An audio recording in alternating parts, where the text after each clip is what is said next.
All right, welcome to all. ये part number रहेगा 10 यानी कि P10 चैप्टर वाइज एमसीक्यू कर रहे हैं विद डिटेल्ड एक्सप्लेनेशन। देखिए ये पार्ट रहने वाला है टेस्ट सीरीज, जो वंदरोगा की टेस्ट सीरीज है। बहुत सारे लोग वंदरोगा की प्रिपरेशन कर रहे होंगे जो ये वीडियो देख रहे हैं। तो टेस्ट सीरीज इसमें हम एमसीक्यू प्रोवाइड करते हैं और चैप्टर वाइज एमसीक्यू को डिटेल्ड एक्सप्लेनेशन से आपको यहाँ पर समझाते हैं। पिछली वीडियो में हमने इन क्वेश्चनों को डिस्कस किया था, सेक्शन ए को कंप्लीट डिस्कस जो है कर लिया था। नाउ आज की इस वीडियो में है सेक्शन बी का हम जो है टॉपिक डिस्कस करेंगे, क्योंकि चैप्टर वाइज एमसीक्यू जो टेस्ट सीरीज में हम आपको देते हैं, देखिए ये क्वेश्चन है उसके नीचे आपको आंसर देते हैं। आज है हम स्टार्ट करेंगे सेक्शन बी से, ठीक है। जिसने पहले के 9 पार्ट नहीं देखे हैं वो 9 पार्ट देख लीजिए, क्योंकि देखिए बहुत सारे ऐसे एग्जाम होते हैं जिसमें कि आपको डायरेक्ट क्वेश्चन पूछ लिए जाते हैं। वंदरोगा सिलेबस तो ऐसा है जिसमें डायरेक्ट मेंशन किए गए हैं चैप्टर और उन चैप्टरों से ही क्वेश्चन फ्रेम किए जाएंगे। नाउ जितने भी उत्तराखंड एग्जाम है और वंदरोगा से रिलेटेड एग्जाम है उसके लिए आप हमारे टेलीग्राम ग्रुप को ज्वाइन कर सकते हैं, लिंक डिस्क्रिप्शन में दे दिया जाएगा, या आप सर्च बॉक्स में पंकज बोहरा भी टाइप करेंगे तो उत्तराखंड एग्जाम वाला टॉपिक और चैनल आपको देखने को मिल जाएगा। ना बहुत सारे लोग बोल रहे थे कि टेस्ट सीरीज कैसे लेनी है, तो टेस्ट सीरीज वंदरोगा के लिए 110 टेस्ट पूरे मिलेंगे, ऑलमोस्ट 6000 से ज़्यादा क्वेश्चन होंगे, चैप्टर वाइज एमसीक्यू हैं बहुत सारे डिटेल्ड। अगर आपने अभी तक बुक नहीं पढ़ी है या बुक पढ़ भी चुके हो तो आप टेस्ट सीरीज ले लीजिए। उसके बाद क्या होगा कि आपको कोई बुक पढ़ने की ज़रूरत नहीं है। जनरली इसमें हम चैप्टर वाइज एमसीक्यू हमने बनाए हैं, हर एक पॉइंट को एक्सट्रैक्ट करके ये क्वेश्चन फ्रेम किए गए हैं, ठीक है। तो आप ये भी टेस्ट सीरीज करके भी जाएंगे तो ये बहुत ज़्यादा बेनिफिशियल आपके लिए रहेगी। ना पेमेंट मेथड बहुत सिंपल है, दिए गए नंबर पर गूगल पे या फ़ोन पे करना है 399 रुपीज़। पेमेंट की स्क्रीनशॉट व्हाट्सएप सेम नंबर पर भेजनी है, फिर उसके बाद आपको अपना टेलीग्राम नंबर हमें देना है। ये ऑफलाइन होंगी, पूरी तरह पीडीएफ दी जाएंगी, ठीक है। 110 पीडीएफ एक ही टाइम पे। ऐसा बहुत सारे लोग ये बाद में डाउट पूछते हैं कि क्या एक एक करके एक दिन में, नहीं, एक ही साथ आपको 110 टेस्ट आपके जो है फ़ोन पे दे दिए जाएंगे, ओके ना। बहुत सारे नेट कार्ड पेमेंट भी कर सकते हैं, व्हाट्सएप को इसी नंबर पर कॉन्टैक्ट करना है आपको, ओके। तो डिस्कस कर लेते हैं आज के एमसीक्यू बिना किसी देरी के। सबसे पहले क्वेश्चन देखिए, सबसे पहला क्वेश्चन कौन सा है? The temperature. देखिए पिछली बार वो बायोलॉजी वाला chapter wise diversity in living organism वाली पीडीएफ ओपन हुई थी, बट हम डिस्कस कर रहे हैं कौन सा? Matter in our surrounding. अगर आप पहले क्लास 9th का चैप्टर पढ़ चुके हैं तो मैटर इन आवर सराउंडिंग का ये ऑनलाइन टेस्ट आपके लिए है ना। क्वेश्चन बहुत सारा, जो पहला जो क्वेश्चन है वो बहुत ज़्यादा सिंपल है कि रूम टेम्परेचर में सेल्सियस 25 डिग्री सेल्सियस है। देखिए बहुत सिंपल सा क्वेश्चन आपसे पूछ दिया गया है, what is the temperature on कैनवेल स्किन। सेल्सियस में 25 डिग्री सेल्सियस है तो केल्विन में कितना होगा? बहुत सिंपल सा आंसर हो जाएगा। कितना, ये आपको जो है कमेंट बॉक्स में बताना है, ओके। बट अब जो सेकंड क्वेश्चन से आने वाले क्वेश्चन है वो थोड़े से टफ रहेंगे और थोड़ा सा आपको दिमाग लगाना पड़ेगा इन क्वेश्चंस में, क्योंकि इस तरह से ये फ्रेम किए गए हैं आपके लिए, क्योंकि ऐसे ही वंदरोगा में पूछे जाएंगे ना। क्वेश्चन बहुत सिंपल है, मेल्टिंग पॉइंट दिया गया है, पिघलने वाली बिंदु दी गई है ए और बी की। पहले की है 300 केल्विन, ए की है 300 केल्विन और बी की है 350 केल्विन। देखिए ये तो मैं आपको समझा रहा हूँ, बट अगर पॉज करके अगर आप ये कमेंट बॉक्स में आंसर देंगे तो वो पूरा रॉ आपके लिए क्वेश्चन होगा। देखिए क्योंकि देखिए अगर मैं समझा रहा हूँ तो इससे आपको थोड़ी हेल्प मिल जा रही है, बट अगर आपको रियल में चेक करना है तो आप या तो टेस्ट सीरीज अटेम्प्ट कीजिए या अभी वीडियो सॉल्यूशन के बेसिस पर पॉज करके अटेम्प्ट कीजिए, क्योंकि उसमें ही मैं समझाऊंगा नहीं। जब रियल एग्जाम होगा उस पर कोई समझाने वाला नहीं होगा, यहाँ पर हम समझा रहे हैं तो वो ईजी लग जाता है आपको, ठीक है क्वेश्चन। बट अगर ऐसे परफॉर्म करें बिना समझाए हुए तो क्या आप इतने एलिजिबल हैं कि वो क्वेश्चन सॉल्व कर सकते हैं? तो उसी से रियल पता चलता है कि आपने जो है अपने जो चैप्टर को कितनी अच्छे से पढ़ा हुआ है ना। मैं समझा के चलता हूँ। Solid A solid B 300 kelvin है, दूसरे का 350 केल्विन है रिस्पेक्टिवली। तो पूछा गया है इनमें से किसका इंटर पार्टिकल फोर्सेज, मतलब किसके जो पार्टिकल होंगे बहुत ज़्यादा क्लोज होंगे। सिंपल सा क्वेश्चन है, आपसे ये पूछा गया है। नाउ आई थिंक आपने आंसर सोच लिया होगा। आंसर क्या होगा? बी, ठीक है। आंसर क्या होगा? बी, 350 केल्विन, ठीक है, 350 केल्विन। देखिए सिंपल सी मेथड ये समझिए, जो बी वाला सॉलिड है उसको पिघलने के लिए कितना चाहिए? 350 केल्विन चाहिए। तो सिंपल सी बात है, इसको बहुत ज़्यादा टेम्परेचर चाहिए होगा पिघलाने के लिए। तो इस बेसिस पर हम समझ सकते हैं कि इनके जो इंटरमोलिकुलर जो पार्टिकल फोर्स ऑफ अट्रैक्शन है वो बहुत ज़्यादा होगा, तभी तो उनको टेम्परेचर ज़्यादा की ज़रूरत है ना। तो अगर ज़्यादा टेम्परेचर होगा तो सिंपल सी बात है ज़्यादा हीट की एनर्जी ज़रूरत होगी। तो इस तरह से आप ये समझ सकते हो, जितना ज़्यादा मेल्टिंग पॉइंट, बहुत सिंपल सा टॉपिक बता रहा हूँ, जितना ज़्यादा मेल्टिंग पॉइंट होगा उतना ही ज़्यादा inter particle force of attraction ज़्यादा होगा, किसमें, उस सॉलिड में। ओके, तो आंसर क्या हो जाएगा, बी, डी वाला आंसर क्या होगा, डी वाला। ओके, नाउ नेक्स्ट क्वेश्चन है, हिंदी और इंग्लिश दोनों में ही है। Which of the following is not endothermic process. मैं समझा देता हूं क्या है, समझाने में बहुत ज़्यादा इजी लगते हैं क्वेश्चन। एंडोथर्मिक प्रोसेस कौन सी नहीं है। एंडोथर्मिक प्रोसेस होती क्या है, एंडोथर्मिक प्रोसेस वो प्रोसेस होती है जिसमें कि कोई, सपोज मान के चलिए कोई ऑब्जेक्ट है, उसको एनर्जी एब्जॉर्व कर रहा है, तो उस प्रोसेस को एंडोथर्मिक प्रोसेस कहेंगे। नाउ जब ऐसे क्वेश्चन आते हैं तो ऐसे क्वेश्चन को आपको कैसे सॉल्व करना चाहिए, एलिमिनेशन टेक्निक से। देखिए फ्यूजन में क्या होता है, सॉलिड से लिक्विड बदलता है, तो एनर्जी चाहिए होती है ना, सॉलिड को एनर्जी चाहिए होगी तभी तो लिक्विड में बदलेगा वो। तो सिंपल सी बात है, फ्यूजन तो आंसर नहीं होगा क्योंकि ये एक एंडोथर्मिक रिएक्शन हो जाएगी। ठीक है, यहाँ पर बोल रहा है नॉट, ठीक है, ये भी क्वेश्चन ध्यान में रखना कि नहीं है, निम्नलिखित में कौन सा एंडोथर्मिक प्रक्रिया नहीं है। वेपोराइजेशन, वेपोराइजेशन में भी एनर्जी चाहिए होती है, सराउंडिंग की हीट लेता है। टेम्परेचर, टेम्परेचर तो खुद एक एंडोथर्मिक प्रोसेस हो जाती है क्योंकि वो हीट एब्जॉर्ब करता है। नाउ आंसर क्या हो जाएगा फिर, insoluble heavy particles.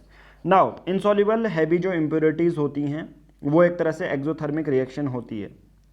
Exothermic reaction जो एनर्जी रिलीज करती है, ठीक है, तो हैवी इम्प्योरिटी जो है वो घुलती नहीं है, तो जनरली जो पानी में है या बीकर में एनर्जी रिलीज कर देती हैं। ओके, तो आंसर हो जाएगा हमारा सी, क्या हो जाएगा, सी।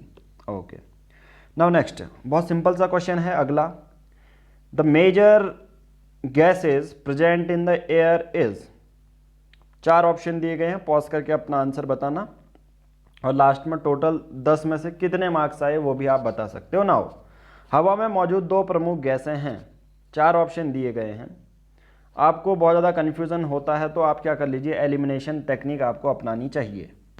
सबसे पहली नाइट्रोजन, इस पर नाइट्रोजन है, यस, इस पर भी नाइट्रोजन है, इस पर भी नाइट्रोजन है, इस पर नाइट्रोजन नहीं है, इसको गलत कर देता हूँ क्योंकि नाइट्रोजन 78% होता है, सिंपल सी बात है, तो नाइट्रोजन वाला ऑप्शन तो बिल्कुल सही होगा। हाइड्रोजन उतना ज़्यादा नहीं होता तो इसको काटो, CO2 नहीं होता तो इसको काटो, बचा क्या, देखो सी। तो अगर आप, ये तो वन डे एग्जाम, ये मैं आपको ऐसे टेक्निक बता रहा हूँ जैसे जो UPSC एग्जाम में प्रीलिम्स के जो क्वेश्चन पेपर होते हैं उस पर जैसे फॉलो की जाती है, आप उसको इस पर अप्लाई करोगे तो आराम से आपका आंसर निकल जाएगा। तो सिंपल सी बात है, एलिमिनेशन टेक्निक आपने लगाई और आंसर हो जाएगा। बहुत सारे लोग डायरेक्ट मेथड से भी करते हैं, बट डायरेक्ट मेथड में क्या होता है, श्योरिटी नहीं होती है, उतने सही होने के चांसेस थोड़े से कम हो जाते हैं। नाइट्रोजन 78% होता है, आप सबको पता है, ऑक्सीजन 21% होता है, इसलिए आंसर सी हो जाएगा। प्रमुख गैसें हो जाएंगी ये। बाकी उसके साथ साथ हमारी हवा में हीलियम भी होती है, वाटर वेपर भी होते हैं, CO2 भी होती है। Okay, now move to the next question. अगला क्वेश्चन स्टेटमेंट के बेसिस पे है और ऐसे बहुत ज़्यादा पॉसिबल चांसेस हैं कि ऐसे क्वेश्चन पूछे जाएं।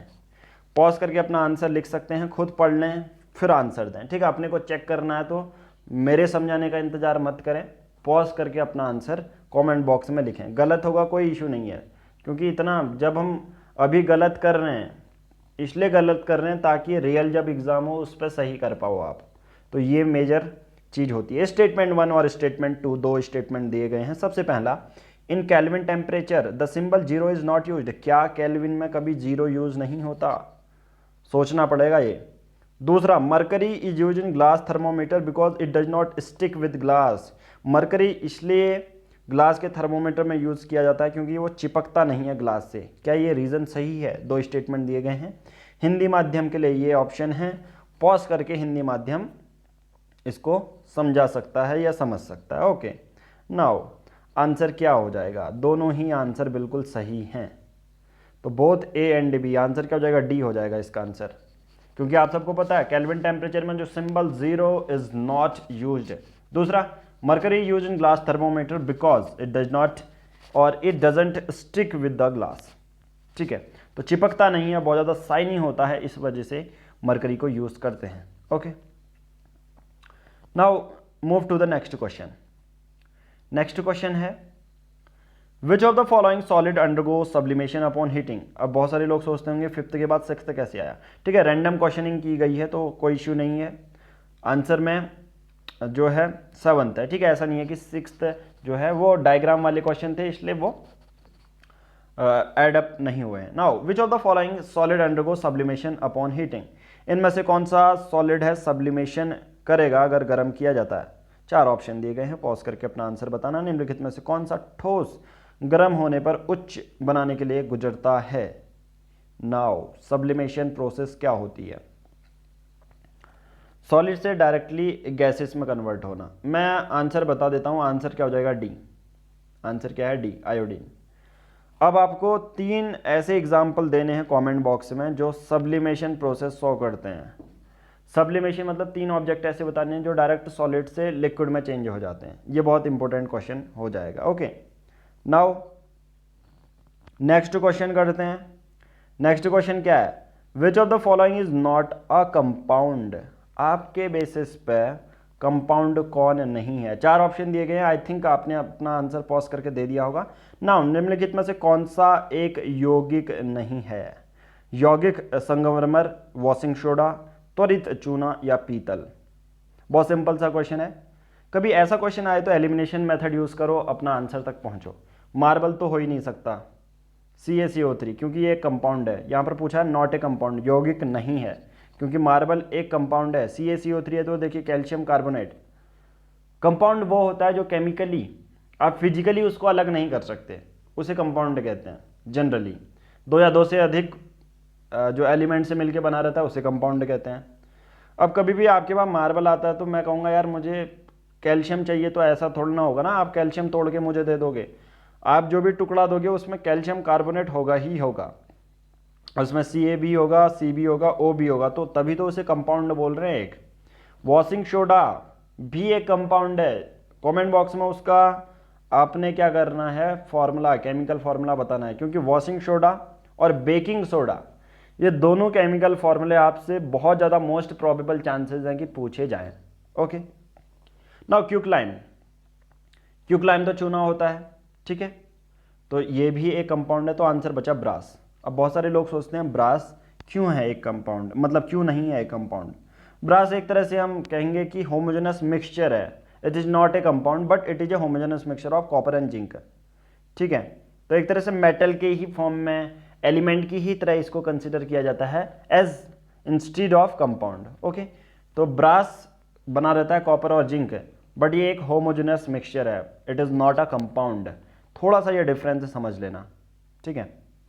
ओके, नाउ नेक्स्ट क्वेश्चन है, name one common substance which can undergo a change in the state upon heating और कूलिंग। इनमें से ऐसा कौन सा कॉमन सब्सटेंस है। देखिए ये मैं समझा दे रहा हूँ, बट जिसमें आप क्वेश्चन खुद पढ़ोगे ना वो बहुत ज़्यादा डिफिकल्ट लगेंगे।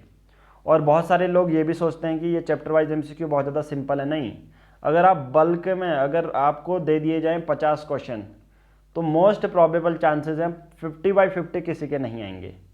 ऐसा मैं क्यों कह रहा हूँ कि देखिए, इसलिए कह रहा हूँ क्योंकि यहाँ पर हमारा आता है टेस्ट सीरीज का। देखिए हमने टेस्ट सीरीज एडअप की हैं, अगर बात करें वंदरोगा के टेस्ट सीरीज के बेसिस पे, ठीक है। तो यहाँ पर देखिए हम कैसे टेस्ट सीरीज चलाते हैं। प्राइवेट ग्रुप है ये, ठीक है। तो यहाँ पर देखिए टेस्ट सीरीज हम भेजते हैं और लोग अटेम्प्ट करते हैं, ठीक है। तो इसका मतलब ये नहीं कि यहाँ पर अलग टेस्ट हैं या किसी के अलग टेस्ट छूटे हुए हैं, ठीक है। तो वहाँ पर ऐसा नहीं होता है, हम जनरली आपको बता देते हैं कौन कौन से आपको टेस्ट करने हैं, ठीक है। तो इसके बेसिस पे यहाँ पर टेस्ट सीरीज दे दी जाती है और उसके बेसिस पर आपकी लाइव सॉल्यूशन भी सॉल्व होते हैं।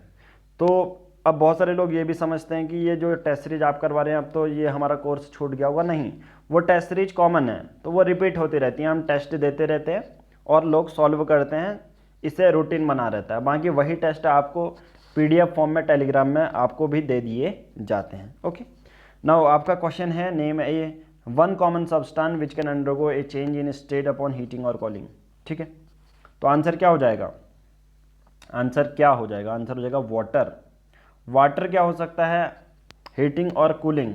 तो अपना चाहे वो गर्म करो या ठंडा करो, स्टेट ऑफ मैटर चेंज होता रहता है। गर्मी में 100 डिग्री सेल्सियस में वाटर गैसियस में बदल जाता है, ठीक है, और कूल करेंगे तो सॉलिड में बदल जाता है। तो आंसर क्या हो जाएगा हमारा B, water. Now next question है rate of diffusion is, rate of diffusion is fast in, सबसे ज़्यादा रेट ऑफ डिफ्यूजन सबसे तेज किस में होता है? No doubt it is gaseous, ठीक है, तो आंसर क्या हो जाएगा गैसेस। तो गैसेस में सबसे ज़्यादा रेट ऑफ डिफ्यूजन होता है, इसका रीज़न है कि सबसे ज़्यादा काइनेटिक एनर्जी होती है लिक्विड से भी ज़्यादा, सॉलिड से भी ज़्यादा गैसेस में, तो इस वजह से रेट ऑफ डिफ्यूजन गैसेस में बहुत ज़्यादा होता है, ठीक है। तो इस वीडियो में इतना ही करेंगे, जो नेक्स्ट के क्वेश्चन होंगे अगली वाली वीडियो के लिए वेट कीजिए। धन्यवाद।